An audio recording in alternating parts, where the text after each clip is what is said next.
በእግር ኳስ ዓለም ውስጥ ስኬትና ውድቀት በአንድ ስስክር የተሳሰሩ መሆናቸውን ታሪክ ደጋግሞ ነግሮናል። ዛሬ የአርሰናል ስም ሲነሳ ከመገናኛ ብዙኃን እስከ እግር ኳስ ተንታኞች ድረስ ሁሉም በአንድ ድምፅ የመድፈኞቹን መንሸራተት የሚጠባበቁ ይመስላሉ።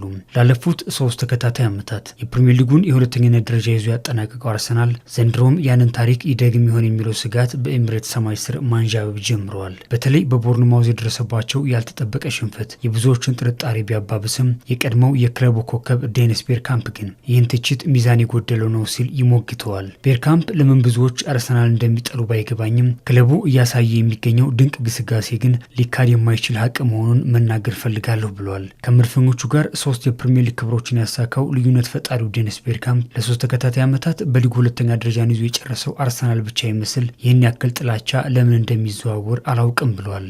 ምንም እንኳን የሰሜን ለንደኑ ክለብ ሚያዝያ ወር ሲመጣ ዳገት የሚሆንበት የታሪክ ጠባሳ ቢኖርበትም ዘንድሮ ግን ያንን አስከፊ ታሪክ ለመቀየር ቆርጦ የተነሳ ይመስላል። አርሰናል ባለፉት 7 ወራት ከደረሰበት ሽንፈት ይልቅ ባለፉት 20 ቀናት ያስመዘገበው ውጤት ደካማ ቢመስልም ይህ ግን የጉዞ ማብቂያ ሳይሆን ለትልቅ ድል መነሻ ሊሆን እንደሚችል አሰልጣኝ ሚካኤል አርቴታ በጽኑ ያምናል። በ15 ቀናት ውስጥ ከ2 ዋንጫዎች ውጭ የሆነው አርሰናል አሁንም በእጁ ባሉት 2 ታላላቅ ዋንጫዎች ታሪክ ለመስራት ከየትኛውም ጊዜ በላይ ወሳኝ ሳምንት ላይ ይገኛል። አርሰናልና ሚካኤል አርቴታ በታሪካቸው ለመጀመሪያ ጊዜ በአውሮፓ ሻምፒዮንስ ሊግ ለሁለተኛ ተከታታይ ዓመት ግማሽ ፍጻሜ ለመግባት ዛሬ በሩብ ፍጻሜ መልስ ጨዋታ ከስፖርቲንግ ሊዝበን ይጫወታሉ። በዚህ ዓመት በአውሮፓ መድረክ ያልተሸነፈው ብቸኛው ክለብ አርሰናል ካደረጋቸው 11 ጨዋታዎች 10ሩን ሲያሸንፍ በአንዱ ብቻ አቻ ተለያይቷል። መድፈኞቹ የቱንም ያክል በአውሮፓ መድረክ ጠንካራ ጉዞ ቢያደርጉም ሰሞነኛ አቋማቸው ግን ጥያቄ እየተነሳበትም ይገኛል። ከባለፉት 4 ጨዋታዎች በ3ቱ የተሸነፈው የሰሜን ለንደኑ ክለብ ይፎካከርባቸው ከነበሩት 4 ዋንጫዎች 2ቱ ብቻ የቀሩት ሲሆን አሁን ደግሞ 1 ወር ባልሞላ ጊዜ ውስጥ ከ2ቱ ታላላቅ ዋንጫዎች ላለመሰናበት የሚፎካከርበት ሳምንት እንደሚሆን ይጠበቃል። በ2025/26 የውድድር ዓመት በአውሮፓ ሻምፒዮንስ ሊግ አርሰናል 29 ተጫዋቾችን ቀይሮ በመጠቀም ከሪያል ማድሪድ በመቀጠል በርካታ ተጫዋቾችን የተጠቀመ ቡድን ሲሆን ከፖርቹጋል ክለቦች በሜዳው ባደረጋቸው ያለፉት 8 ጨዋታዎች አለመሸነፉን ተከትሎም ዛሬም የአሸናፊነት ቅድሚያ ግምቱን አግኝቷል። የዛሬው ጨዋታ ለአርሰናል ግማሽ ፍጻሜ ለመግባት የሚያደርገው ብቻ ሳይሆን በመጪው እሁድ በኢትሃድ ስታዲየም ከማንቸስተር ሲቲ ለሚያደርገው የዓመቱን የሊግ ሻምፒዮን ለሚወስነው ወሳኝ ፍልሚያ ትልቅ የመሸጋገሪያ ድልድይ ነው። የመጀመሪያውን ጨዋታ 1-0 አሸንፎ የተመለሰው አርሰናል ወደ ግማሽ ፍጻሜ ለማለፍ አቻ የሚበቃው ቢሆንም ከገጠመው የውጤት ቀውስ ለማገገም ጨዋታውን የማሸነፍ ግዴታ ውስጥም ይገኛል።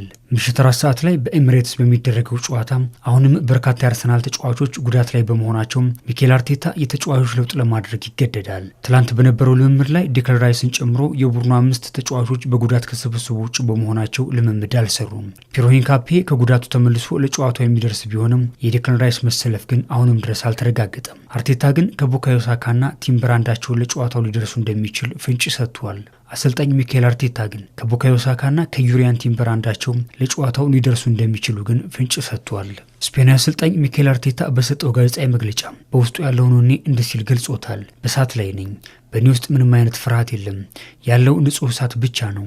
ይህ የአሰልጣኙ ንግግር ቡድኑ ዋንጫውን አሳልፎ ይሰጣል ለሚለው ወቀሳ የተሰጠ ጠንካራ ምላሽ ነው። አርቴታ በክለቡ የ140 ዓመታት ታሪክ ውስጥ ተደርጎ የማያውቀውን አዲስ ገጽ ለመክፈት እያለሙ እንደሆነና ተጫዋቾቻቸውም ከየትኛውም ጊዜ በላይ የስኬት ረሃብ ሊኖራቸው እንደሚገባ አሳስቧል። ምንም እንኳን እንደ ዴክላን ራይስ፣ ቡካዮ ሳካና ዩሪያን ቲምበር አይነት ቁልፍ ተጫዋቾች በጉዳት የመሰለፋቸው ነገር አጠራጣሪ ቢሆንም የኤቤሬቺዜ መመለስና የአሰልጣኙ የማይበገር መንፈስ ለደጋፊዎቹ ትልቅ ተስፋ ሆኖላቸዋል። የፊታችን እሁድ የሚደረገው የማንቸስተር ሲቲና የአርሰናል ፍልሚያ የውድድር ዓመቱ ማሳረጊያ ተደርጎም ይወሰዳል። ፔፕ ጋርዲዮላ ደካሚ የሚባል ዓመት እያሳለፈ ቢሆንም በአጨራረስ ረገድ ካለው ልምድ አንጻር ግን አርሰናል ፍጹም ጥንቃቄና ድፍረት ያስፈልገዋል። አርቴታ ሚያዝያ ወር ላይ ያለውን ደካማ የታሪክ አሰብሮም የ2 ዓመታት የፕሪሚየር ሊግ ዋንጫ ጥበቃን ለመቋጨት የቀሩትን 6 ጨዋታዎች የሞት ሽረት ትግል ማድረግ ይጠበቅበታል። አርሰናል ጭንቀቱን አራግፎም የኤምሬትስን የውድቀት ድባብ በንጹህ እሳት በመለወጥ የክብር አክሊሉን ሊደፋ ይሆን? መልሶ የሚሰጠው ሜዳ ላይ በሚቀሩት 6 መርሃ ግብሮች ቢሆንም ዛሬ የሚጠበቀው የአውሮፓ ሻምፒዮንስ ሊግ ጨዋታ ግን ትልቁን ትርጉም ይወስዳል። በሌላ በኩል ከሩብ ምዕተ ዓመት በኋላ ለመጀመሪያ ጊዜ ሪያል ማድሪድን በሳንቲያጎ ቤርናቡ ያሸነፈው ባየር ሙኒክ በአውሮፓ ሻምፒዮንስ ሊግ ግማሽ ፍጻሜ ለመድረስ ዛሬ ምሽት 4 ሰዓት ላይ በሜዳው የመልሱን ጨዋታ ያደርጋል። በመጀመሪያው ጨዋታ 2-1 ያሸነፉት ባቫሪያኑ ውጤታቸውን ለማስጠበቅ በሜዳቸው በሚያደርጉት ጨዋታ ከመድረኩ ንጉስ ሪያል ማድሪድ ቀላል ፈተና አይጠብቃቸውም። ሪያል ማድሪድ ምንም እንኳን በመጀመሪያው ጨዋታ ቢሸነፍም የፈጠራቸው ድሎችና የነበረው ፈጣን መልሶ ማጥቃት እንቅስቃሴ በአንጋፋው ግብ ጠባቂ ማኑኤል ኖየር ጥረት ቢከሽፍም ዛሬም በጀርመን ውጤቱን የማይቀለብስበት አንዳች ምክንያት አይኖረውም። በእርግጥ የዚህ ዓመቱ ባየር ሙኒክ አስፈሪ ሆኖ መገንባቱና በተለይ የፊት መስመሩ እጅግ አስፈሪ መሆኑ ለማድሪድ ተከላካዮች ሌላኛው ፈተና ሆኗል። በትልቁ በሚጠበቀው በዚህ ጨዋታ ሪያል ማድሪድ ከሜዳ ውጭ በርካታ ግቦችን ካስቆጠረባቸው ክለቦች አንዱ ባየር ሙኒክ ሲሆን በአሊያንዝ አሬና ባደረጋቸው 11 ጨዋታዎች 17 ጊዜ ኳስና መረብን አገናኝቷል። የአውሮፓ ሻምፒዮንስ ሊግ ዋንጫን ፍለጋ ከፓሪስ ሰን ዠርመን ወደ ስፔን ዋና ከተማ ማድሪድ ያመራው ኪሊያን ምባፔም ቡድኑን ተሸክሞ ወደ ሌላ ምዕራፍ የማሸጋገር ትልቅ ኃላፊነት ወድቆበታል። በውድድር ዓመቱ በአውሮፓ ሻምፒዮንስ ሊግ 14 ግቦችን በማስቆጠር ከፍተኛ ግብ አስቆጣሪነቱን እየመራ ሲሆን ማድሪድን ለግማሽ ፍጻሜ ከማሳለፍ ባሻገር የክርስቲያኖ ሮናልዶን ክብረ ወሰን የማሻሻል የግሉም የቤት ስራ ይጠብቀዋል።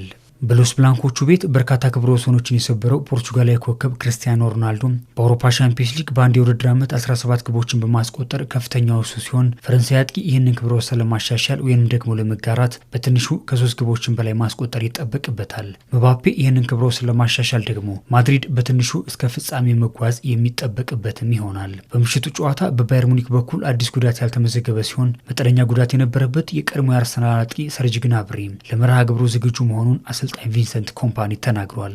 የማድሪድ ጊዜያዊ አሰልጣኝ አልቫሮ አርቢዮላ ጨዋታው የተለየ ተአምር ያስፈልገውም ወደ ጀርመን የመጣ ነው ውጤቱን ቀልብሰን ግማሽ ፍጻሜ ለመገኘት ነው ሲል አስገራሚ አስተያየቱን ሰጥቷል። ባየር ሙኒክ ከሪያል ማድሪድ በአውሮፓ ሻምፒዮንስ ሊግ ሩብ ፍጻሜ የመልስ ጨዋታ ምሽት 4 ሰዓት ላይ በአሊያንዝ አሬና ተጠባቂው መርሃ ግብር ሆኗል።